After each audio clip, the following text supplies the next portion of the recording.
Pokémon Ranger. If you played these as a kid, you probably have two things: nostalgia and a DS touchscreen that looks like it survived a knife fight. And the crazy part is, this spin-off was genuinely loved. People still bring it up all the time when talking about memorable Pokémon games. Even then, this series only ever got 3 games before disappearing from the shelves. So today, we're giving the trilogy the respect it deserves. We're going to figure out which one delivers the ultimate Ranger experience. I'll judge the 3 games across each category, score them from 1 to 10, and by the end we'll have a clear winner. Unlike my Galaxy video where I compared both games, this time I'll be weighting each category by using multipliers for fairer scoring. Because, let's be real, a 10 out of 10 in technical aspects shouldn't equal a 10 out of 10 in gameplay, obviously. If you've never played Pokémon Ranger, here's the pitch. It's Pokémon, but you don't battle. You lasso Pokémon with circles. Recruit them like temporary employees, then use them to do Ranger stuff. Put out fires, clear paths, save people, stop criminals. You get the gist. With that out of the way, let's dive right into the scoring. The first game handles captures very differently compared to its successors. Every Pokémon has a minimum number of consecutive loops you need to catch it, but you can keep spinning for extra experience at your own risk. The catch is, if you get hit or if they clip your capture line, your streak resets and you have to start the loop count over again. Early on, this is really fun. Most Pokémon need under 10 loops, so the system has this nice risk-reward thing going on. Do you cash out safely or do you get greedy and pray you don't get punished? But as soon as the loop count starts to rise, an apparent flaw comes to surface. Pokémon will obviously be moving and attacking as you try to capture them, and it's up to you to skillfully combine speed and timing to maneuver around those. But Pokémon can also metagame you and go towards the edge of the screen and even beyond it. Needless to say, all you can do at that point is wait for them to go back towards the center of the screen and try again. That's where Poké Assists come in. You've got your partner assist, in this case Minun, which charges as you draw loops and spends that charge when you use it. Minun's is amazing, because it can straight up paralyze anything it hits.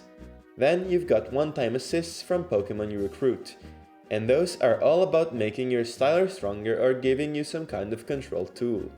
Type matchups actively affect how effective the assists are, meaning Minun's assist is also completely worthless against ground types. On paper, all of this sounds good.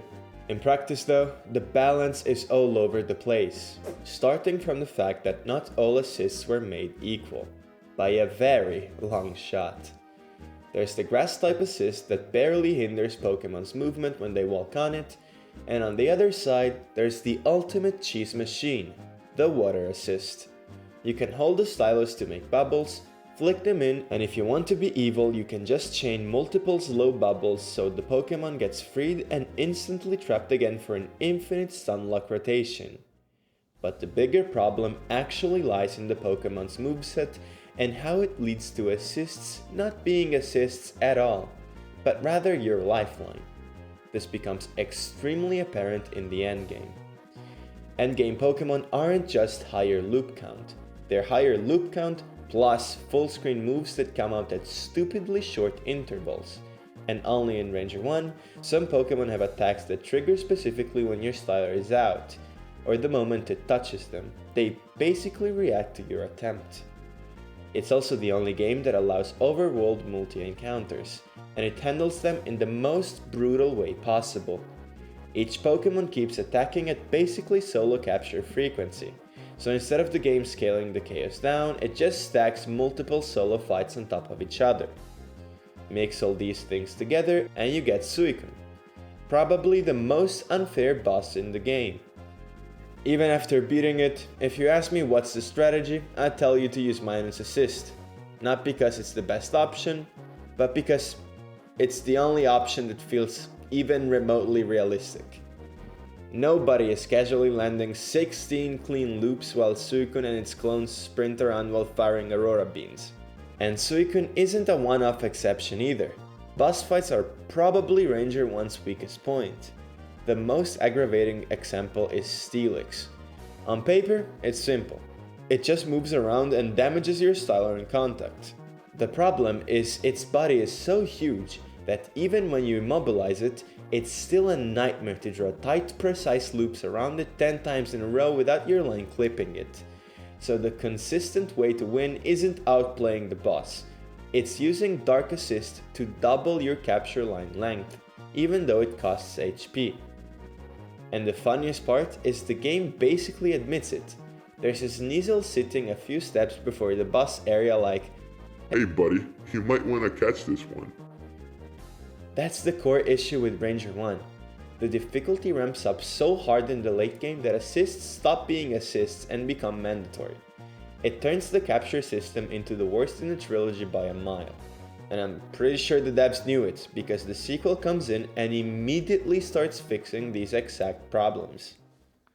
Shadows of Almia reinvents captures. Instead of needing a specific number of consecutive loops, each Pokémon now has a friendship meter that fills up as you loop it. If you stop, the bar stays where it is and only starts slowly regressing if you don't land another loop within the next few seconds. When the meter fills up, the Pokémon is immediately captured, and extra XP is now based on performance, like how fast you did it and whether you took damage. This is brilliant because it doesn't force that hectic don't ever mess up playstyle, but it still rewards you for playing well.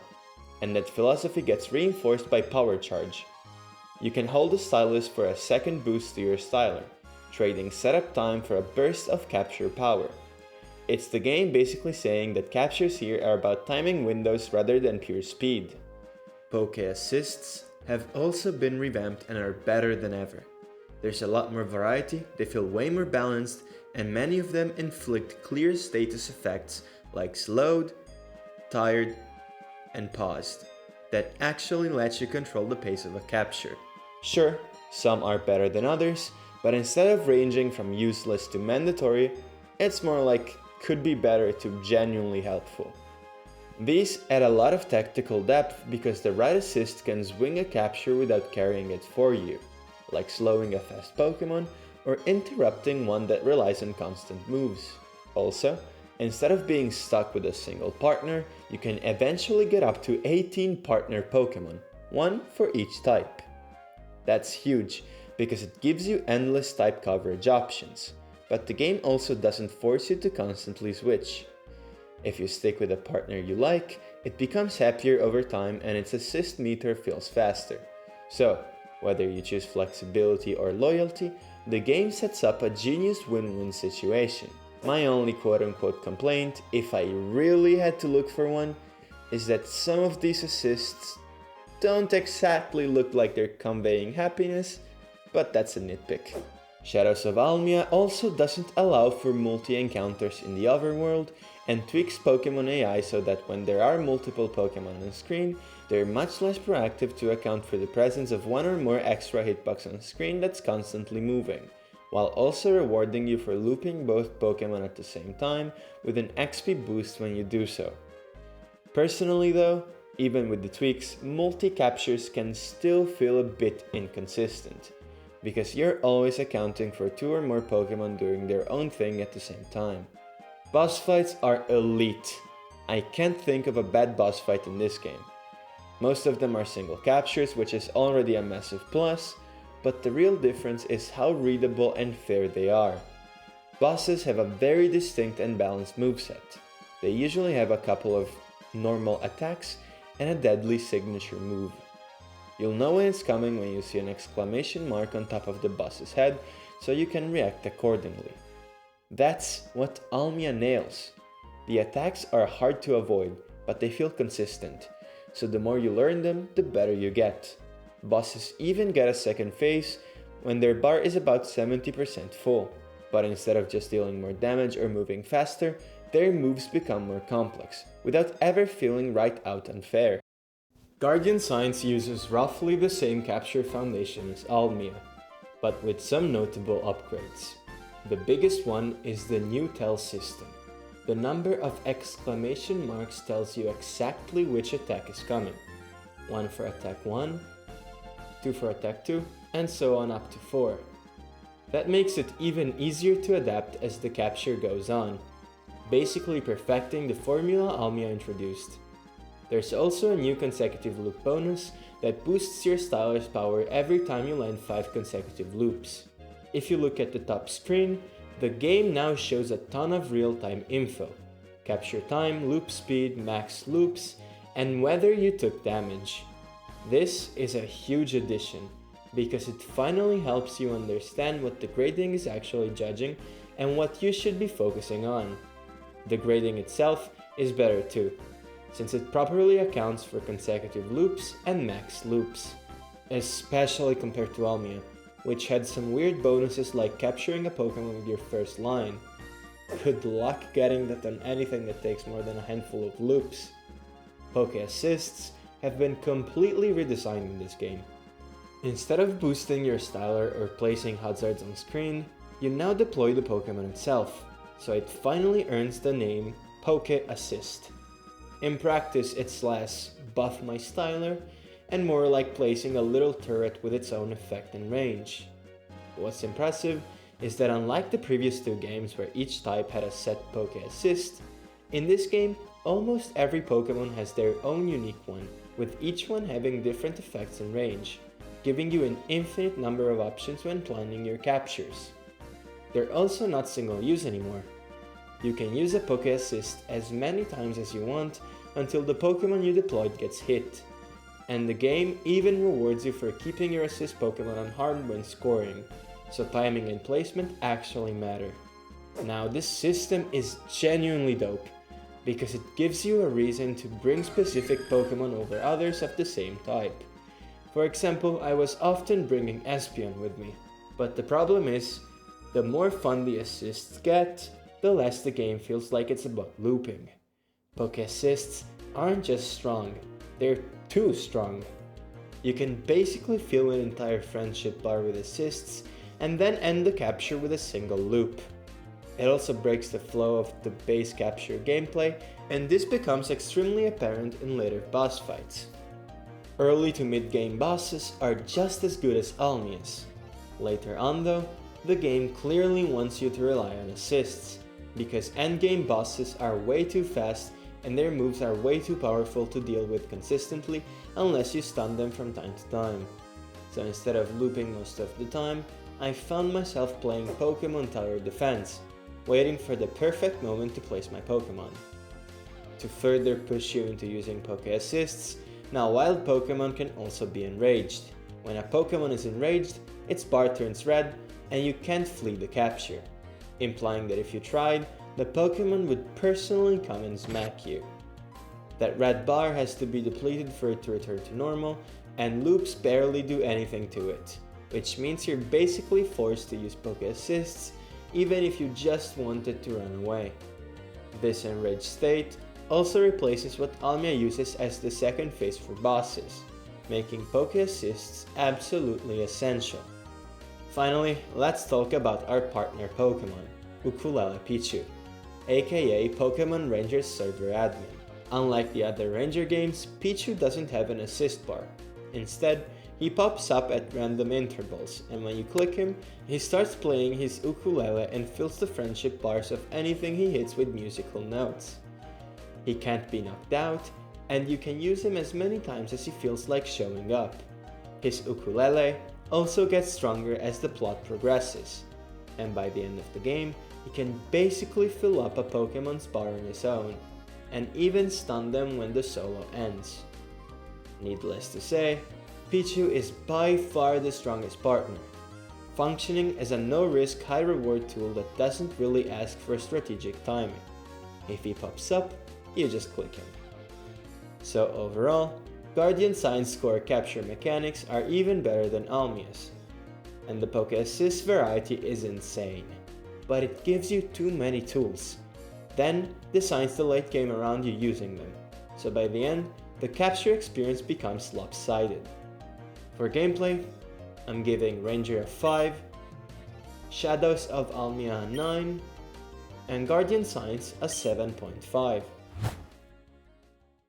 Before we move on with the video, I briefly wanted to remind you that I've rolled out a milestone system to this channel that will see me do a challenge run of the game hinted on screen with every milestone reached. So if you've been enjoying the content, make sure to subscribe and let's hit the next milestone. With that said, back to our ranking. To discuss level design, we first have to talk about field moves, because that's the core mechanic Ranger's level design is built around. As the name implies, field moves are one-time use abilities you trigger in the overworld by drawing a line from a Pokémon to an obstacle to clear it and keep progressing through the mission. Burn to set objects on fire, crush to destroy objects with force, cut to slice things open, and so on. Also, do not ask me where the wiki got these names from, because in this game, field moves are only represented through these tiny figures next to each Pokemon's name. Ranger 1 is also the only game in the trilogy where some Pokemon don't have a field move at all. So sometimes you'll wander around looking for something that can clear an obstacle, finally catch a Pokemon, and then realize it's going straight to the bin because it can't help you in any way. The game structure is very straightforward. You get a mission, complete the mission, move on to the next one, repeat until credits. And most missions play out the same way. You're going from point A to point B, usually in a roundabout path that has you going back and forth to fetch the right Pokemon to break through the gates, while the bad guys are sprinkled around the area to pick fights along the way. Then you cap it off with a boss. The problem is that a lot of the puzzles can feel predictable, because the Pokemon that solve the obstacle are often placed nearby. If something blocks you, you can basically assume the solution is close. It's less solve the puzzle and more go pick up the key the game placed nearby. Ranger 1 leans into this harder than the sequels because it's the only game where you're limited to using Pokemon that are found in the area you're in. There are overworld hazards too, but they mostly just slow you down or push you back, so they feel more like nuisances than real threats. There are traditional puzzle elements, but the most memorable chunk is definitely the Jungle Relic mission, which probably is the most interesting mission in the game because it changes up the flow. It's divided into 4 rooms, each with its own trial, and it ends with a boss at the end of each one. Sadly, by the end of it, the main thing you're going to remember is how frustrating the Solomon's fight is. One thing Ranger 1 deserves credit for is the distribution of save points and electric type Pokemon that can recharge your styler. The game might be tough and unforgiving, but it doesn't punish you with long runbacks. There's usually a save point right where you need it. Shadows of Almia revamps field moves completely, by removing some of the old ones and adding a ton of new ones, while also finally giving each one a name. Moves now range from level 1 to 5, and they're divided into field moves, map moves, and area moves. Map moves are used directly in the overworld by clicking on the Pokemon that have them. Area moves are context sensitive. You can only use them when a question mark appears above your head, meaning a Pokemon in your party can interact with the environment. We'll get deeper into map moves later, but for level design, area moves are the star of the show. Most area moves are one-off abilities used for story progression, but the one I want to highlight is River Flow. It lets you ride across bodies of water. It's used for a really cool swim section toward the end of the game, but more importantly, it adds a whole new layer to how you traverse Almia. It connects areas in ways Ranger 1 simply can't, and it even hides secret Pokemon behind off-route paths you'd never find unless you had the right move. That's exactly where Almia shines. The base formula is still use the right move to progress, but the areas are way more complex and you can actually get rewarded for foresight. Bringing the right Pokemon doesn't just open the main path, it can open extra paths. And the game backs this up with real variety in mission design. There are sections where the focus isn't capturing at all, but interacting with the stage, like dodging sand boulders while trudging through quicksand, or sliding across thin ice trying to reach the other side without failing. There are also a few stealth and timed segments to break up the usual flow. Hazards now also feel hazardous, It doesn't really make a lot of sense from a logical standpoint, but now getting hit by Pokemon that charge at you or stepping where you shouldn't can damage your styler, so you actually feel a sense of danger that Ranger 1 never really conveys in the overworld. And it doesn't stop there. Almia adds underwater missions with a separate underwater party, a new set of Pokemon, and puzzles built around tidal currents and Mantine's area move. It feels like an entire extra layer of level design, not just a reskin. The campaign is definitely on the longer side, but the mission variety and amount of places to explore keeps it from dragging. You're constantly wondering what the game is going to throw at you next. Guardian Signs changes the field move formula slightly from its predecessor by capping the max power at 4, and it also adds obstacles that need to be cleared by multiple Pokemon with the same move. It sounds like a minimal change, but it actually affects how you tackle missions. In other games, you're usually running around trying to carry as many different types of field moves as possible. Here, you also have to ask yourself, do I need to diversify, or do I need to stock up on one specific move? It's a genuinely interesting toss-up. The core structure is still the same, and it definitely plays more linearly than Almia, but Guardian Sign's strength is the absurd variety of levels it throws at you, and the amount of tools it gives you to clear them. It brings back everything Almia had and then adds set pieces like underwater chases and flying bullet hell sections that are hard enough to appeal to even Toho players. Both are really fun minigames that break up the usual capture loop without ever feeling abrupt. But the real headline feature is the one thing the game is literally named after: signs. As you progress, you learn signs that let you summon the 3 legendary dogs, and either Latios or Latias depending on your gender, by drawing their symbols. You can ride the dogs to move faster and use their abilities to interact with the overworld. Each one has its own niche too. Raikou can jump over huge gaps, Suicune can walk on water and avoid overworld encounters, and Entei can blast straight through boulders. What the game really nails is how it integrates all of these elements into missions without making them feel forced outside of their introduction moments. And it uses them to gate hidden areas in a way that actually rewards creative thinking. And the most impressive part to me is Latios. The fact that you can manually fly across the entire map and engage in airborne captures on the DS is honestly insane. Those captures are admittedly a bit too easy, since you're airborne, your styler won't break when colliding with Pokemon, but the vibes are unmatched. Guardian Signs is also on the longer side, and even if there's less pure exploration than Almia, the constant new additions keep it feeling fresh. It doesn't really get a chance to bore you. For level and mission design, I'm giving Ranger a 6, Almia 9, and Guardian Signs an 8.5.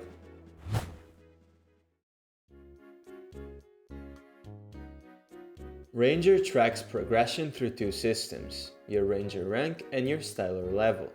You gain a Ranger rank whenever you clear a mission. When it goes up, you unlock the ability to use a new type of Poke Assist. Or so the game says. In reality, you're not actually unlocking anything. There's actually never a moment where you run into an assist you can't use yet. In reality, when unlocking a new Poke Assist, the game is simply telling you, hey, the next mission is gonna feature this type. So yeah, it's not actually unlocking anything. Rank ups do give you something real though. Your partner Gauge gets new segments at ranks 3, 5, 7, and 9, which makes Minun's assist stun longer and hit a wider area. That part actually matters, and it fits the difficulty curve nicely. Where I'm less impressed is the party slots. At ranks 4, 7, and 10, you unlock a new party slot, which means you start the game limited to 4, and I've always disliked that because it doesn't feel like meaningful progression. It feels like something that should have been baseline that got turned into an upgrade. You're not gaining a new capability, you're just reducing how often you have to do an extra run back because your party is full. Now, the styler itself levels up with XP from captures.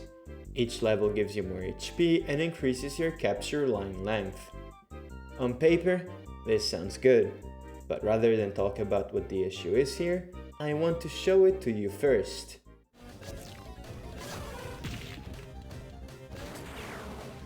See what the problem is here? Line length is actually fairly important in the next two games, but in this one, where most late game Pokemon have full screen attacks, it barely makes any difference. As unique as it may be, Pokémon Ranger is still a game with RPG style leveling, which means it should make you feel the weight of your progression, but the styler upgrades barely mean anything. Sure, more HP means you'll be able to take more hits, but if it took 15 seconds to catch a mid-game Pokemon 5 hours in, even after maxing out your styler, you'll still take 15 seconds. This lack of tangible improvement makes Ranger's progression system unremarkable and, quite frankly, disappointing. Shadows of Almia does the exact same thing with the party slots. Again, not a fan, but it fixes the styler level up system. You still get more HP as you level up, but instead of increasing line length, the game increases power, which is exactly what you want to see. When your styler power goes up, you actually feel it. Pokemon that took around 10 loops at level 1 can drop to a single loop by the time you're deep into the game. That's tangible progression and it just makes sense. And that's not all. We'll touch this subject again in the post-game category later, but Almia has 60 optional side quests, 30 available before the story ends, and 30 after. And the key point for progression is that these quests reward you with real upgrades, not just tiny +1 boosts, but stuff that genuinely changes how you play. Type-based damage reduction, energy recovery when catching Pokemon, line length upgrades, latent power that boosts your styler when you're below half HP, and more. They also tie into unlocking the huge roster of partner Pokemon I mentioned in the gameplay section.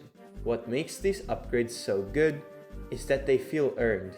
They noticeably impact the game, and they're optional, so you can choose how deep you want to go. If you chase upgrades, you can smooth the difficulty. If you ignore them, the game stays tougher. It's a well-thought progression system that actually lets you tune the experience instead of just padding out numbers. Guardian Signs finally gets rid of the party slot limitation and lets you bring 7 Pokemon from the start. About time. Styler leveling is also pretty similar overall, but because the party cap isn't being drip-fed to you anymore, progression ends up being expressed in other, much better ways. The big new system here is Ranger points. You earn 50 for clearing missions, roughly 10 to 25 for clearing quests, and 1 for every S-rated capture. This is fantastic because it gives you another reason to play clean and perform your best during captures, without making upgrades depend only on that. Everything funnels into one currency, and you can spend it however you want. At first, only half of the upgrade menu is available, but it's not that far into the story that you'll be free to upgrade anything, from line length to damage reduction and other practical upgrades that you can actually feel. Finally, there's signs. Like I mentioned earlier, story progression gradually unlocks more legendary signs that help you traverse Oblivia, but you're not limited to just those. As you clear quests, you'll sometimes unlock signs for regular Pokemon too, which you can summon to join your party.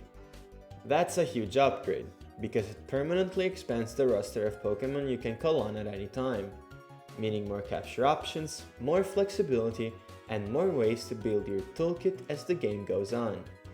For progression, I'm giving Ranger a 5.5, Almia an 8.5, and Guardian Signs a 9.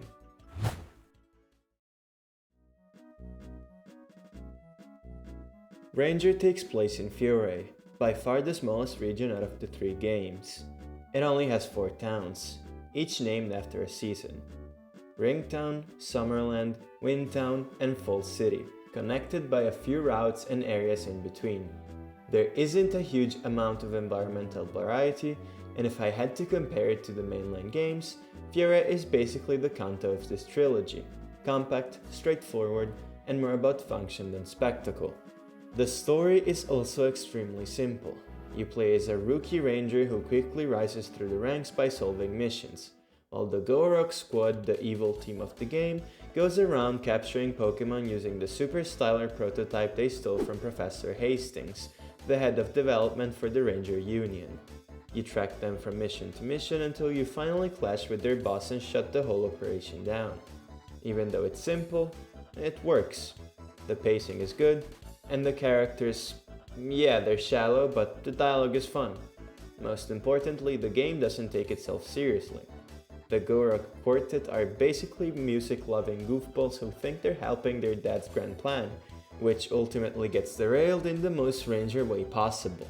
Minor and Plazzle jumping all over the machine that's being used to control the legendary beasts. Ranger proves that a story doesn't need to be revolutionary to be enjoyable. It's not groundbreaking, but it's lighthearted, it's memorable, and it never tries to do more than it needs to. Shadows of Almia takes place in Almia, and compared to Fiore, it immediately feels like you've stepped into a real region. It's bigger in every sense. More towns, more routes, more landmarks, and far more environmental variety.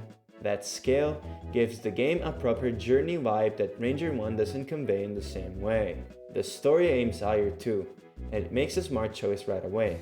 Instead of plopping you in as a rookie ranger who instantly becomes the hero, Almia opens with you as a student at Ranger School. That setup is crucial, because it makes your growth feel earned. You meet the key characters early: Rhythmi, your closest ally, and Keith, the rival you'll eventually compete with. The school arc establishes Rangers as part of an actual organization with training, ranks, and responsibilities.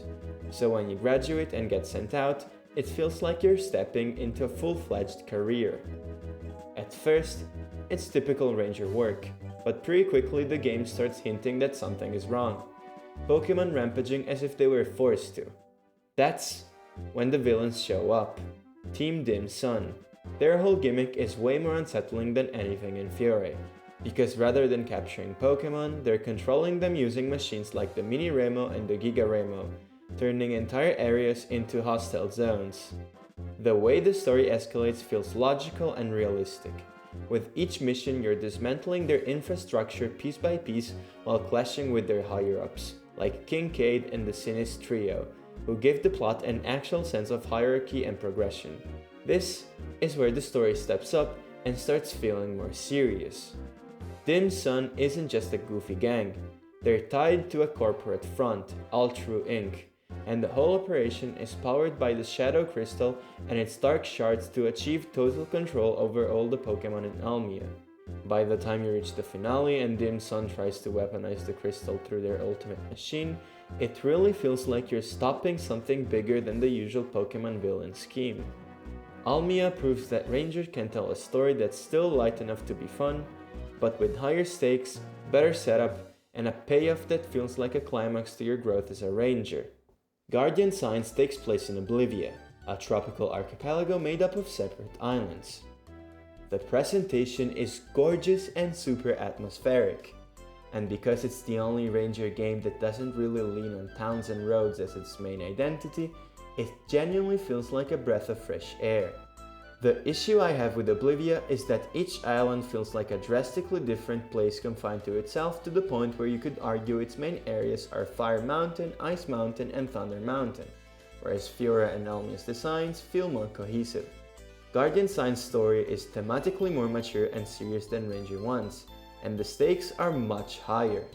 You're already a high-ranked Ranger sent to Oblivia on an official assignment, which not only fits the tone, but even explains gameplay stuff like why you can bring 7 Pokémon from the start.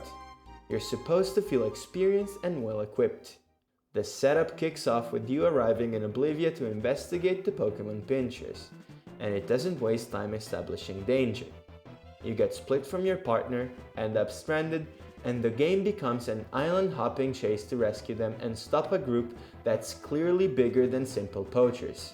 As the plot progresses, it leans hard into ancient runes and legendary mythology, invalids, monuments, barriers, and the ideas that the region's legends are being exploited. until it escalates into a full endgame scenario where Oblivia itself feels at risk, with the story building towards the Sky Fortress and everything is on the line climax. The problem is that the tone doesn't always match that ambition. Even though the themes are serious, the pinchers often feel like gag characters, and I never really loved that contrast. It's hard to fully buy into the tension when the villains are written like cartoon goofs half the time, even as the story is trying to sell you on a mythic, catastrophic threat. I get that this is a Pokémon game, but I truly believe it's possible to deliver a powerful narrative with heavier themes even within a lighthearted context. Explorers of Sky is a great example. On top of that, the game can get pretty dialogue heavy, and while that helps explain the lore and stakes, it also causes some evident pacing hiccups. Guardian Science is a solid high-stakes story filled with memorable moments, but it also feels like it doesn't always know what it wants to be, often swaying between its serious nature and its less than serious dialogue. For this category, I'm giving Ranger a 7, Almia an 8.5, and Guardian Science a 7.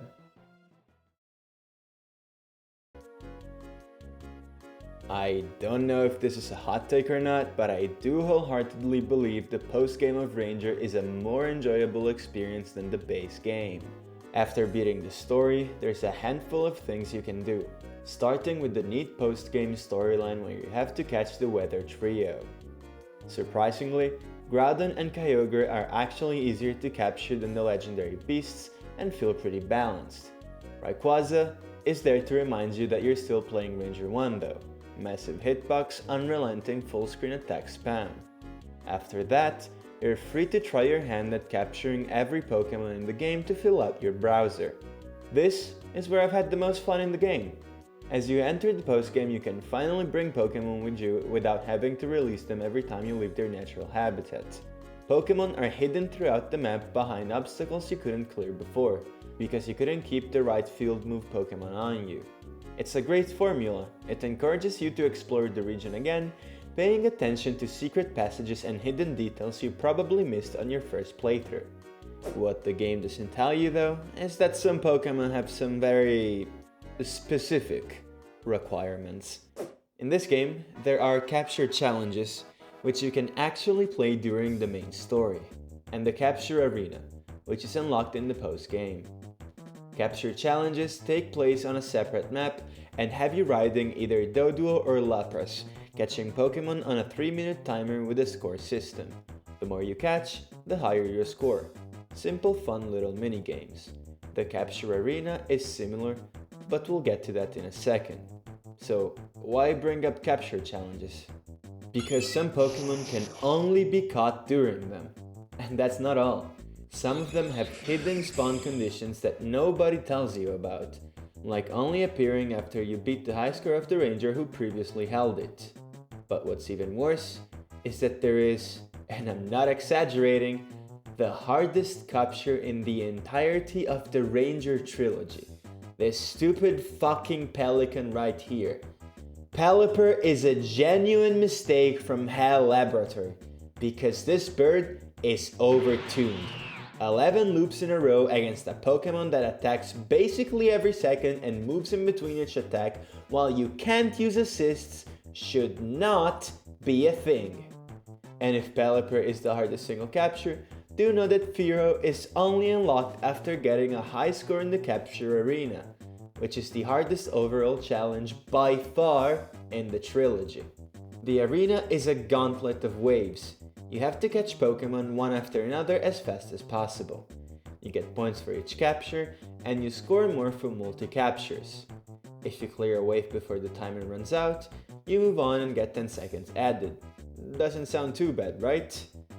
Well, to put the record into perspective, after multiple attempts, my personal best was just over 16,000 points.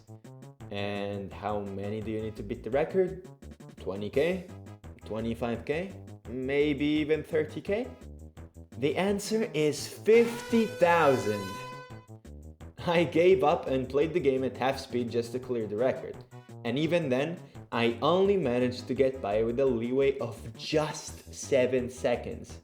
I just want you to know that if you manage to clear the capture arena normally, you, my friend, have my full respect.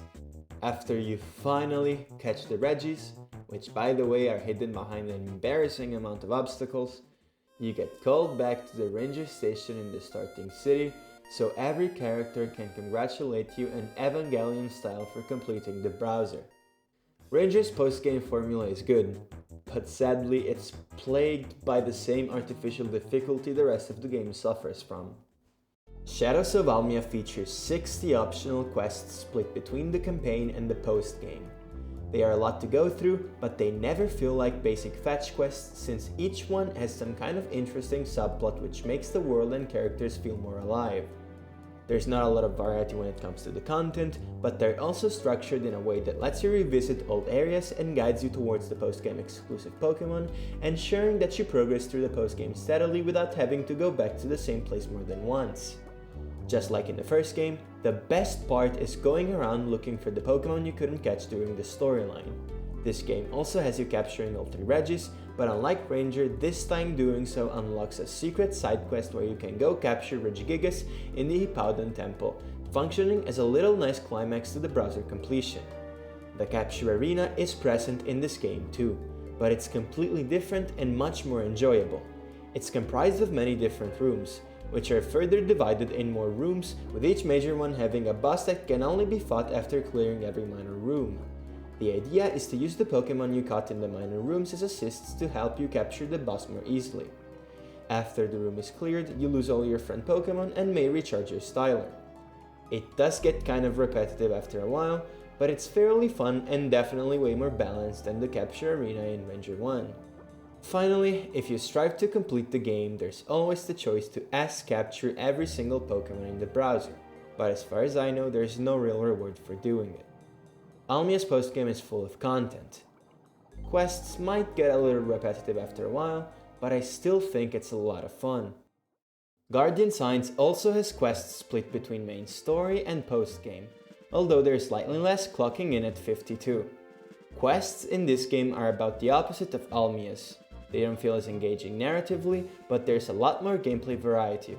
Notably, my favorite quest is a really hard bullet hell minigame, and even though it's probably not a good thing that this is the hardest the game ever gets, it's still an absolute blast.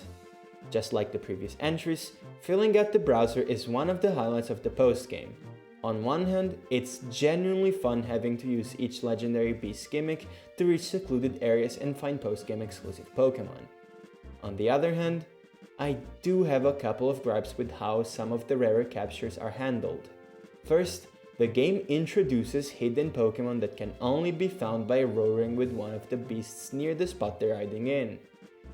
It's a cool mechanic and it makes the world feel more interactive, but there's basically no indication a Pokémon is even there. Some of the hiding spots are intuitive, sure, but if you're going for full completion, you're probably going to end up roaming around and roaring at random patches of grass hoping for the best. Second, there are rare Pokémon that can only be found in the sky, most notably Honchkrow and Togekiss. Flying is insanely cool, but hunting these two can be a pain. They aren't hard to catch, but unlike land encounters that have guaranteed spawns, these don't.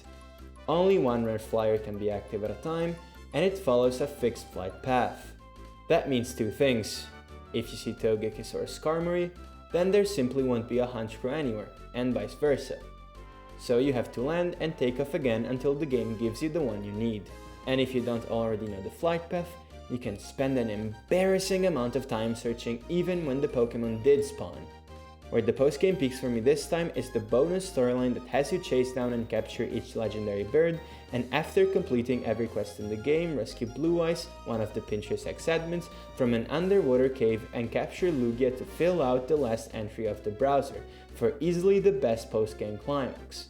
Although Lugia does suffer a bit from Ranger 1's spam mania. For this category, I'm giving Ranger a 7.5, Almia a 9, and Guardian Signs an 8.5.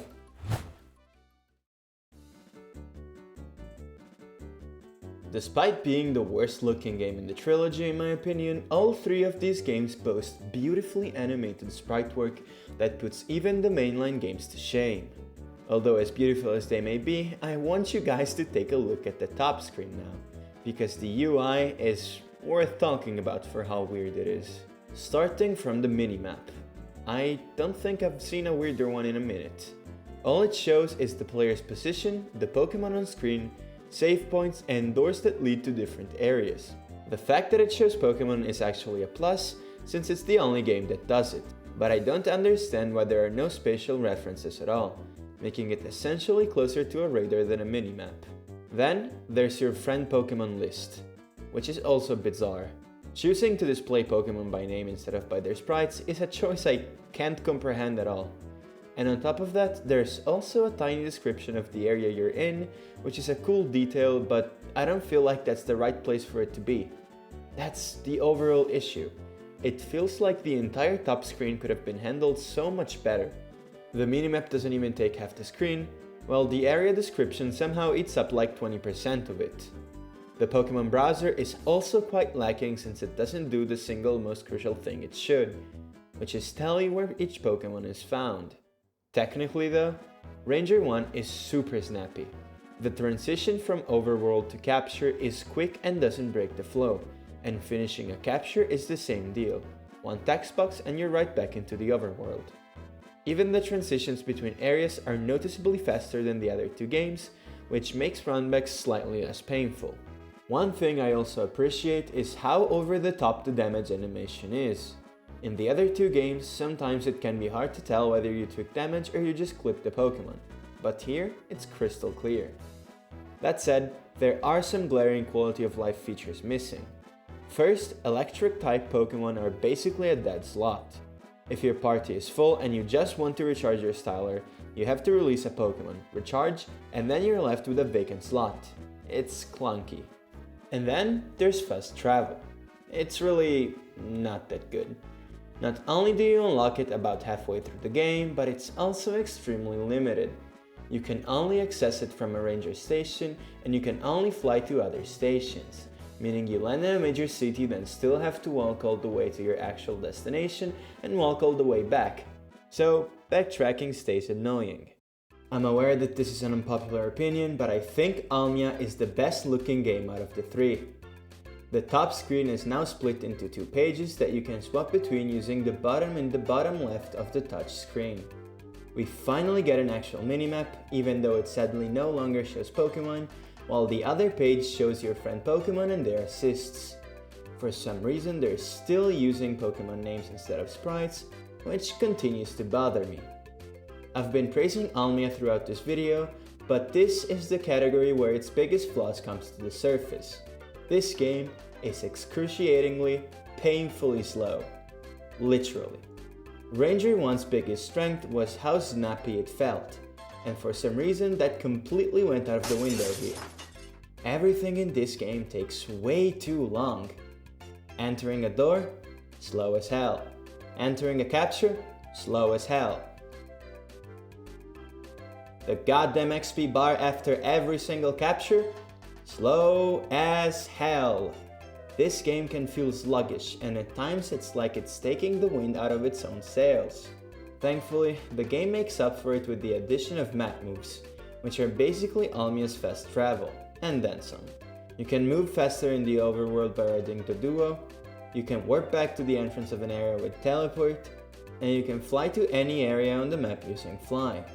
It's leagues above Ranger 1's fast travel because you can go everywhere from anywhere, and it's a complete game changer. Sadly though, Staraptor ends up having the same problem electric type Pokémon had in the first game. Ironically, Almia does fix electric types being a dead slot by letting them recharge your styler when you release them, so you're not forced to dump a Pokémon just to recharge and end up with an empty slot. But then Staraptor becomes the new slot killer, because you have to catch it to use fly, and since fly is single use, you're essentially spending a party slot just to fast travel. Unlike its two predecessors, Guardian Signs uses a mix of pre-rendered elements and pixel art. Personally, I'm not a fan of this choice as it doesn't feel like the characters and the environment blend too seamlessly. and some objects look weirdly proportioned, at least to me. This game does boast the best top-screen UI by far though, displaying all your party Pokemon their filled moves with their respective level, and it does it without needing to shove the minimap onto a second page. I still don't know why it took 3 games to finally start using sprites though. Now, the quest system took a big hit coming from Almia. In the second game, quests would unlock naturally as you progressed and they were listed in your database, including where to find the NPC to accept them, even if you could only take one at a time. Here, you have to manually find all 52 quest recipients just to register their quests in your database. In exchange, you can have all 52 quests active at the same time, but since you're still 99% likely to complete them one at a time, it ends up being a pointless and honestly annoying trade-off. On the quality of life side, there's a nice touch. You can toggle whether your friend Pokemon are visible on screen by tapping your character, which helps reduce visual clutter.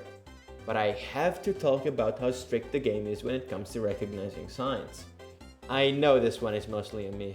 When it comes to drawing, I might genuinely be the least suited human on the planet, but oh my god. The people of Oblivia should be grateful I wasn't actually the one in charge of saving their archipelago. Because when everyone's life was on the line, by the time I successfully drew Hoa's sign, everyone would have been long dead. And speaking of signs, Guardian Signs also kind of fixes the dead slot issue. Staraptor works the same way as in Almia, but since you unlock Latios for flight not too long after you get Staraptor, you basically never have to waste a party slot for fast travel again.